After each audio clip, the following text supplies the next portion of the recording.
Selamat malam Ya, semua. Assalamualaikum warahmatullahi wabarakatuh. Selamat malam.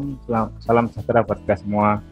Semoga kita tetap di kondisi yang baik saja karena posisi saat ini kita masih dilanda dengan pandemi ya. Apalagi dengan infonya ada varian baru jenis Omicron yang notabene lebih ganas dari Alpha atau Delta kemarin. Jadi pertama-tama perkenalkan, nama saya Faisal Hakim, bisa dipanggil Faisal saja. Untuk saat ini saya bekerja di sebuah perusahaan manufacturing, global manufacturing, role-nya sebagai IT Infrastructure and Security. Jadi kalau boleh tahu teman-teman di sini semua kemarin di batch 8 ikut atau enggak ya untuk yang di materi camp ini kemarin. Ini bisa type di kolom chat.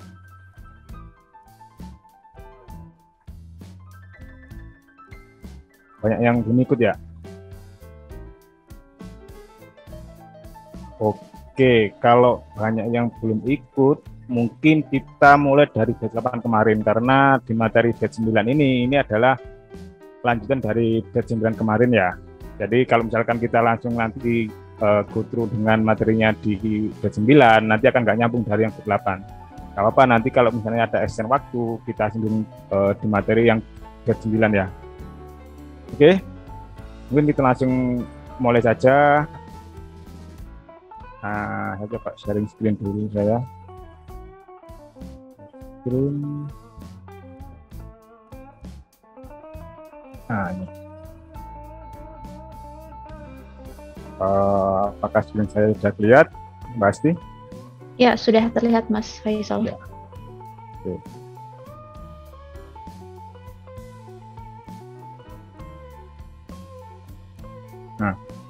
Nah, untuk yang pertama kali kita ada materi tentang networking fundamental yang pertama, yaitu kita akan belajar tentang bagaimana jaringan itu terbentuk, kemudian tipe apa saja sih jaringan yang bisa digunakan di kehidupan kita sehari-hari, kemudian di dunia industrial, kemudian mungkin di daerah kampus, mungkin atau di desa, atau di teman-teman yang biasa naungi.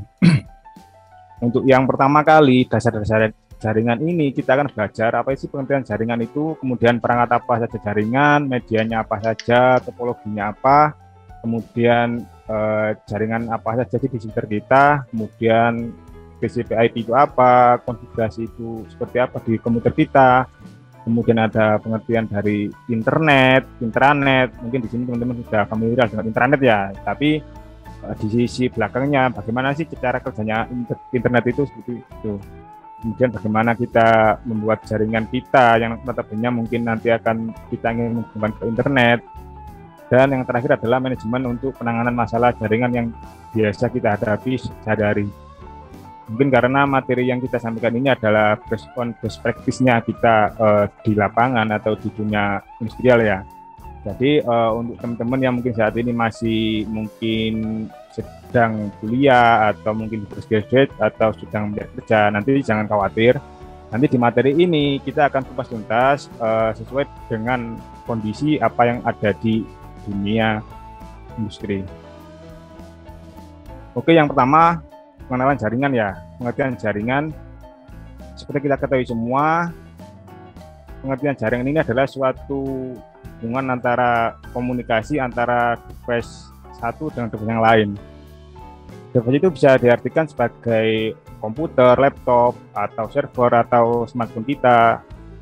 Tak terasa mungkin setiap hari kita sudah melakukan sebuah atau sudah membentuk suatu jaringan. Ketika kita mungkin browsing di Google atau lihat di YouTube, itu sebenarnya sudah membentuk suatu jaringan. Tapi terbentuknya jaringan tersebut nggak serta-merta langsung kita bisa membuat. Jadi kita harus tahu alurnya di belakang itu kerjanya seperti apa sih sampai kita bisa membuka mungkin suatu aplikasi kayak kita ketika kita ngeklikkan cam www.cam404.com seperti itu. Nah, yang kedua ada namanya perangkat jaringan. Jadi bagaimana jaringan itu terbentuk, kita butuh suatu perangkat pendukung. Yang pertama adalah server yang berfungsi untuk menyimpan media atau informasi yang kita butuhkan yang akan kita akses. Kemudian ada firewall untuk mengatur traffic, ada yang kabel. Kalau kita misalkan pakai kabel untuk sebuah koneksi jaringan, ada switch ini yang menghubungkan dari beberapa device kita seperti laptop atau server atau printer kita ke suatu jaringan. Kemudian hub ini sama dengan switch, cuman hub ini lebih kalau switch itu lebih pintar. Jadi kita bisa memanage switch, kita bisa mengotak-atik, bisa mendefine mungkin IP-nya, mungkin mendefine security-nya di switch tersebut. Tapi kalau hub ini dia tidak bisa, dia hanya sebagai penjembatan komunikasi data. Kemudian ada router, ya ini untuk menggabungkan beberapa jaringan. Misalkan ada suatu perusahaan di Surabaya, kemudian ada di Jakarta, bagaimana dia bisa saling terhubung. Nah, kita butuh bantuan device namanya router ini untuk menggabungkan dua jaringan yang berbeda. Kemudian modem yang jelas yaitu fungsinya hanya satu, menghubungkan jaringan lokal kita ke internet. Kemudian ada access point di situ menghubungkan jaringan kita tetapi melalui media wireless. Kemudian ada repeater. Repeater ini dia berfungsi sebagai untuk memperluas jaringan. Jadi misalkan teman-teman di rumah ada suatu pasang IndiHome atau apa langgaran dari SP ya. Nah, ini di kamarku kok nggak terjangkau sinyal. Teman-teman bisa memakai repeater ini sebagai penguat sinyal. Jadi dari sinyal utama dia akan diteruskan ke repeater dan akan membagikannya lagi. Seperti itu. Kemudian untuk media jaringan ini terdiri dari beberapa transmisi. Yang pertama adalah menggunakan kabel. Seperti yang kita ketahui mungkin sangat familiar di keliling kita adalah kabel UTP yang sampai sekarang masih tetap digunakan ya. Kemudian ini kabel UTP ini mempunyai beberapa histori, jadi dari yang mulai Cat 1 sampai sekarang ada Cat 7. Jadi masing-masing kategori ini dia berbeda-beda, tetapi fungsinya sama, tapi dia mungkin perbedaannya hanya kapasitas pengiriman data maksimumnya. Jadi kalau misalkan untuk Cat 5 itu sampai cuma 100 Mbps, kalau Cat 6 itu sampai 1 giga per second. Itu ya. Kemudian untuk tipe koneksi ini, tipe koneksi kabel ini ada dua nantinya, ada kabel strike, ada kabel cross. Jadi fungsi utamanya untuk kabel strike ini menghubungkan device kita ke switch. Jadi misalkan kita punya printer atau mungkin laptop atau desktop, nah, itu untuk menghubungkan jaringan ke switch itu kita menggunakan kabel tipe strike.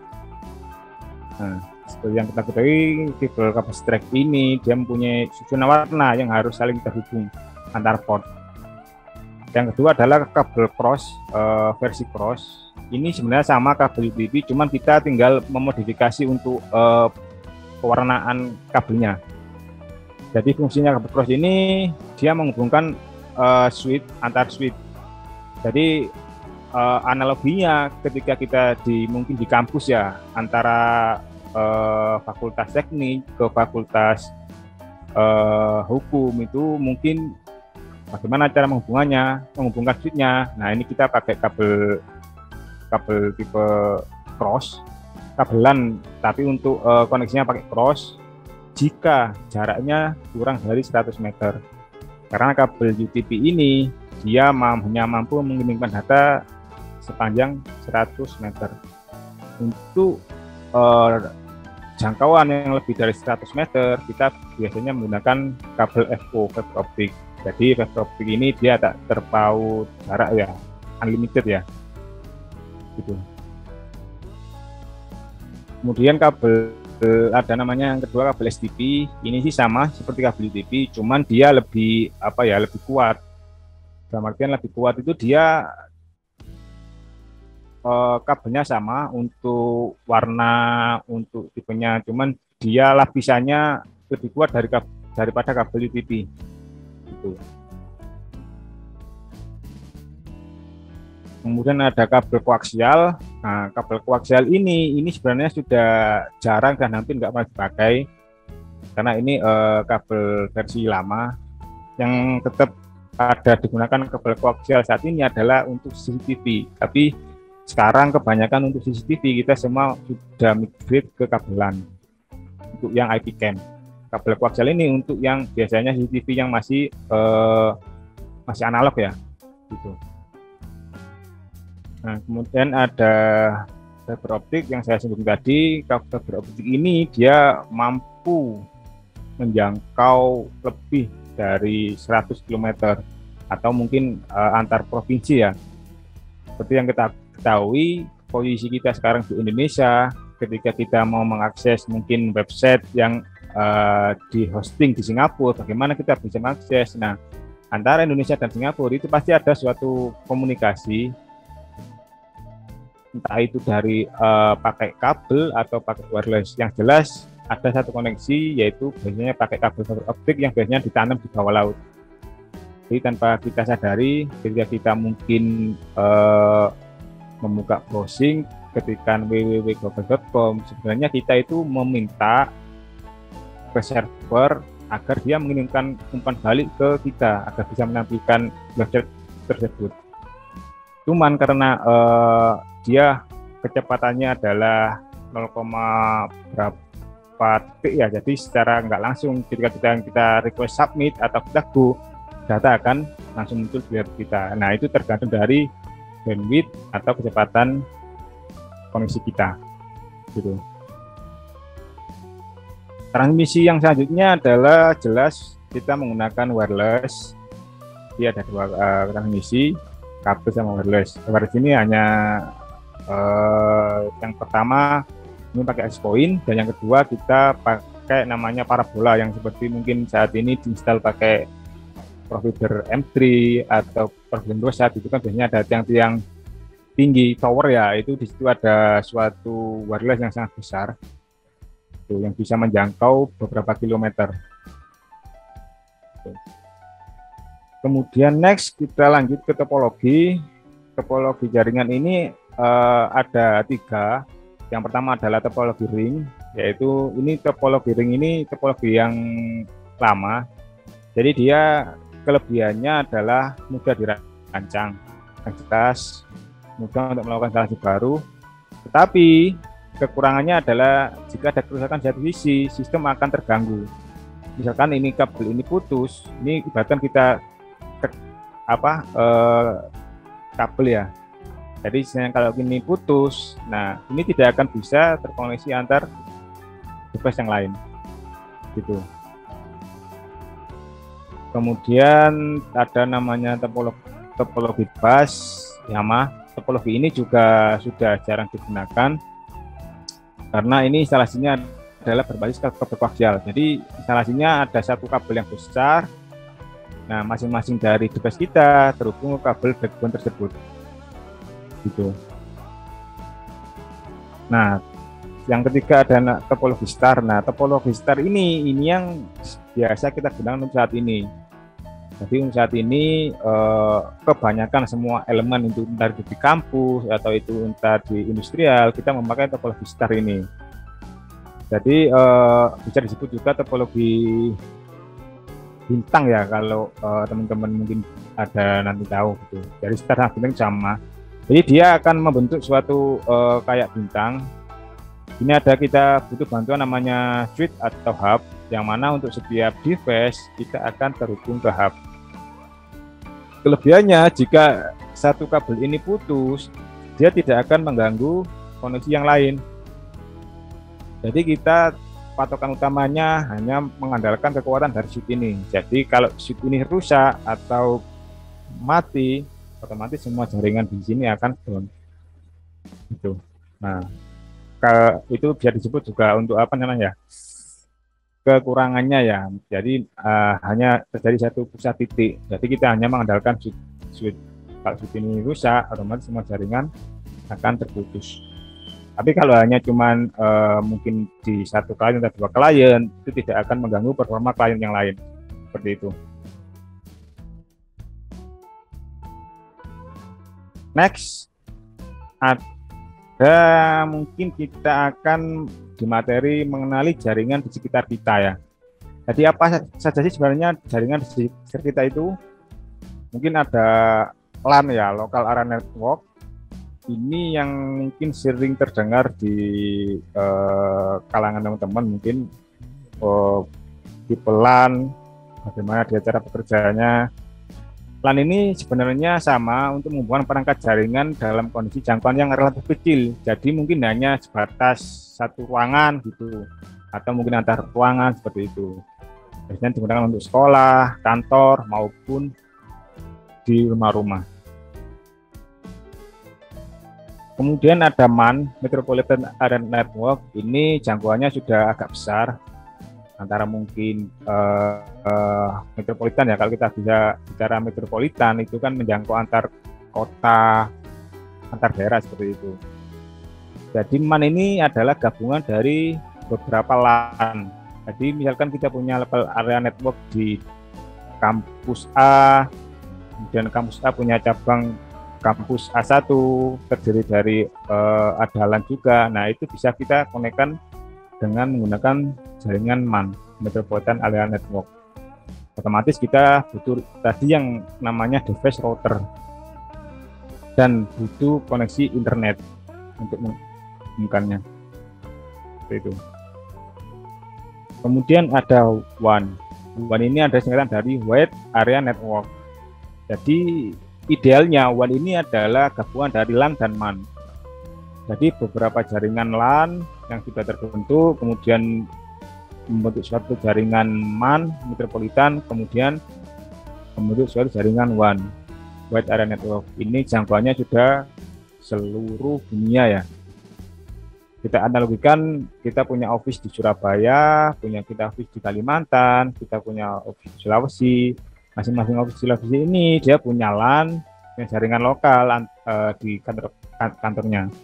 Bagaimana kita saling terhubung antara mungkin Surabaya, Kalimantan, Sulawesi, kita butuh namanya jaringan WAN. Yang pastinya notabene harus dibantu dengan berlangganan Internet Service Provider. Oke.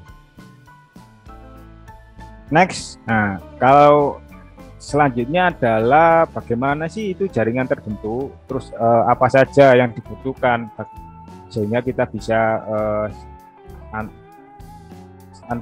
sehingga kita saling bisa berkomunikasi antara device yang lain.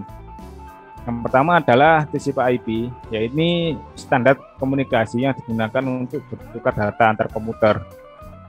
Jadi idealnya apa ya, TCP/IP ini bisa kita analogikan sebagai kayak alamat lah, alamat di komputer kita. Jadi kalau misalkan kita mau ke alamat yang lain, otomatis kita harus tahu alamatnya terlebih dahulu ya. Itu sama untuk fungsinya, dia pada komunikasi internet, untuk pengiriman file, data, untuk remote, untuk telnet, untuk sharing file dan lain-lain. Nah, di TCP/IP ini sebenarnya punya layer. Bagaimana sih TCP/IP itu terbentuk? Jadi apa saja di dalamnya komponennya? Ini adalah untuk layer ini adalah standar dari global dalam artian karena komputer ini kan sebenarnya dia taunya cuman bit ya, cuma bilangan bit ya, hanya 0 dan 1. Nah, bagaimana dia bisa terkonversi agar bisa berhubungan itu. Nah, kita diproses di layer ini.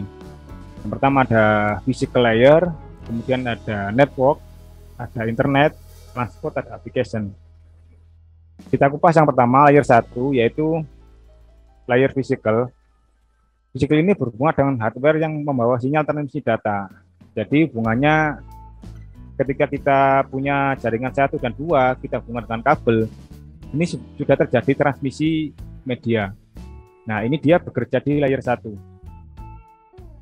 Nah, dari kabel tersebut, kita harus mengkonekkan ke port laptop kita atau mengkonekkan ke port switch kita. Jadi, mengkonekkan ke switch atau port kita berada di layer nomor 2. Protokol atau hardware yang digunakan dalam pengiriman data. Kemudian yang layer ketiga adalah internet. Bagaimana hubungan dapat terjadi antara dua pihak. Jadi bagaimana hubungannya terjadi, mulai dari yang pertama adalah dari kabel kabel sebagai transmisi media data, kemudian ada masuk ke network interface, dia masuk ke internet. Nah, kemudian dibawa oleh transport. Transport ini dia mengindikasikan cara untuk melakukan pengiriman data. Data dari pengirim sampai ke penerima. Dan terakhir diolah oleh layer application. Jadi untuk layer application ini dia mengolah data dan menampilkan informasi yang kita butuhkan. Seperti itu. Jadi misalkan saya contohkan lagi dengan CAM 404, ketika kita buka websitenya CAM 404, itu kita berada di layer application, yaitu di layer yang paling ujung. Karena layer tersebut adalah fungsinya untuk menampilkan data yang kita butuhkan. Seperti itu. Nah, ini ada konfigurasi jaringan di komputer kita. Bagaimana kita mengkonfigurasi suatu jaringan di komputer kita?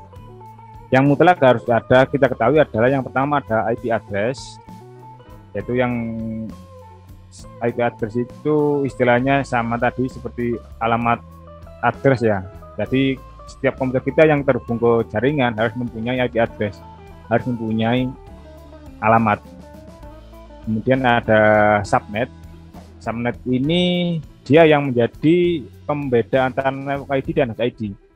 Jadi setiap host dalam jaringan, host ini adalah sama dengan device ya, atau host itu istilahnya pengguna. Jadi setiap pengguna akan mempunyai suatu subnet, network ID lah yang biasa kita kenal. Kemudian ada default gateway.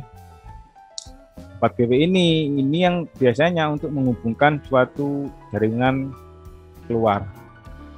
Contohnya untuk jaringan kita lokal, untuk jaringan kita biar bisa termasuk ke internet, kita membutuhkan default gateway. Itu. Tapi kalau untuk jaringan lokal, hanya lokal mungkin di rumah antar kamar 1 dengan kamar 2 tidak mengakses ke internet, default gateway ini tidak digunakan, sebenarnya tidak ada kendala. Tetapi kalau misalnya kita ingin koneksi ke luar, maka default gateway ini harus kita pakai. Nah, default gateway ini kita dapat dari mana? Ada dua cara. Yang pertama adalah kalau biasanya kita dapat dari provider kita.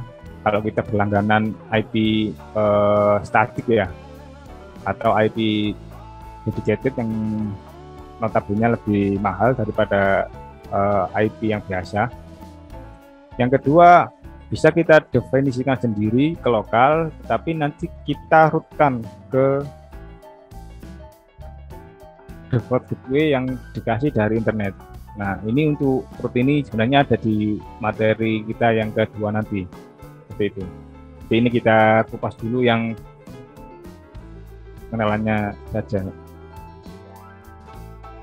Nah, kemudian kita konfigurasi jaringan di komputer kita ada dua tipe, yaitu ada dua dynamic, ada static.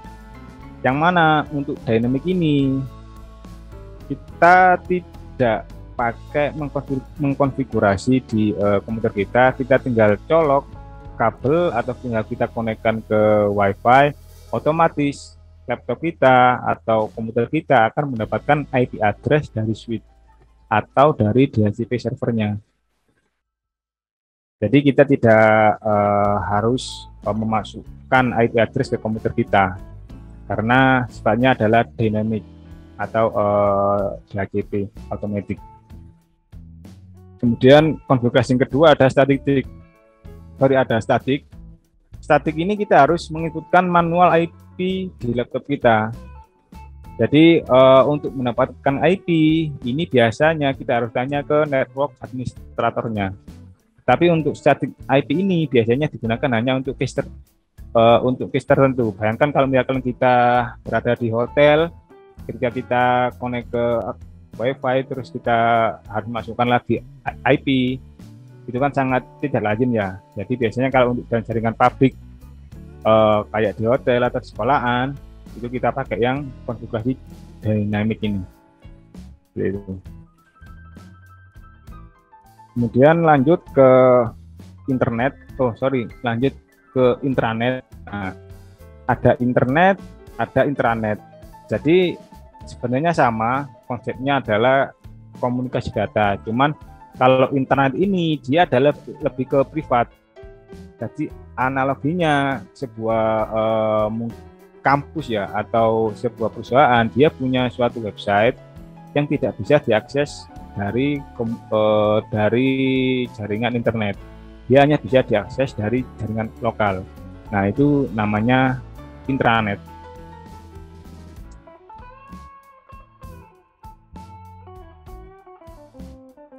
Nah, beda dengan internet. Internet ini bisa kita jangkau dari manapun.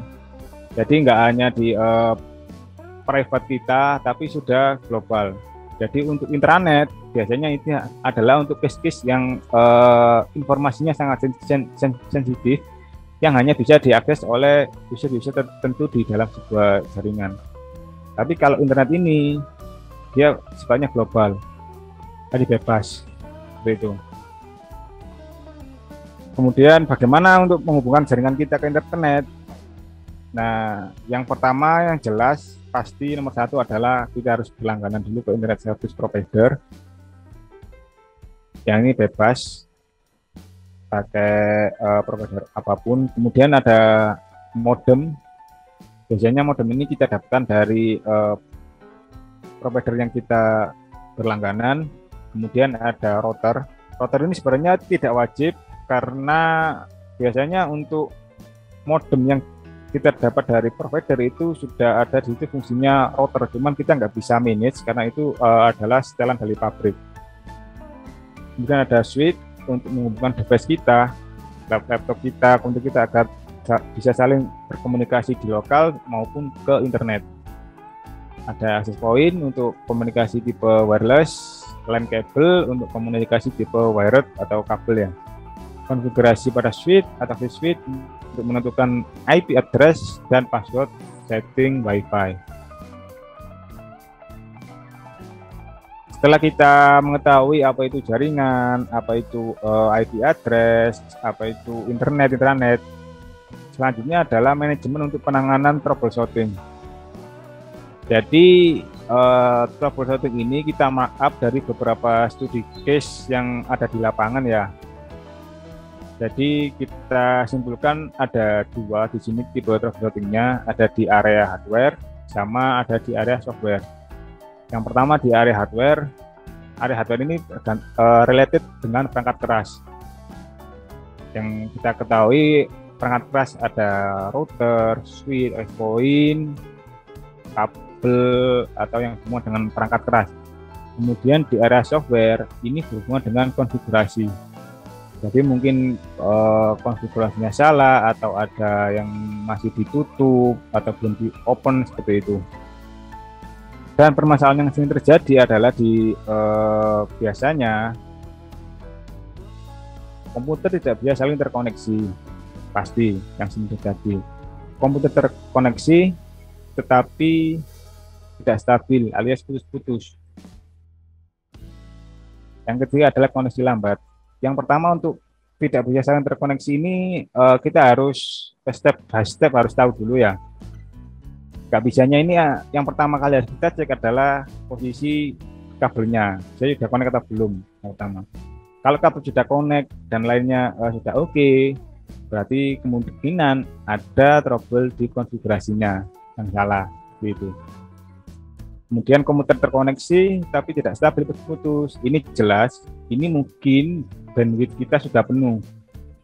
Jadi kita analogikan untuk gimana ya analoginya, ketika kita punya jalur ya, jalur yang lebarnya 1 meter, kemudian kita isi mungkin 100 orang, itu kan saling berhempitan, sama seperti itu alurnya. Makanya dia jadi lambat seperti itu. Nah, ini adalah beberapa contoh untuk kasus troubleshooting. Yang pertama adalah komputer A dalam jaringan, dia tidak bisa mengakses share folder. Share folder ini adalah fitur untuk berbagi file di sebuah jaringan ya. Nah, cara pengecekan yang pertama adalah kita pastikan semua device dalam kondisi normal.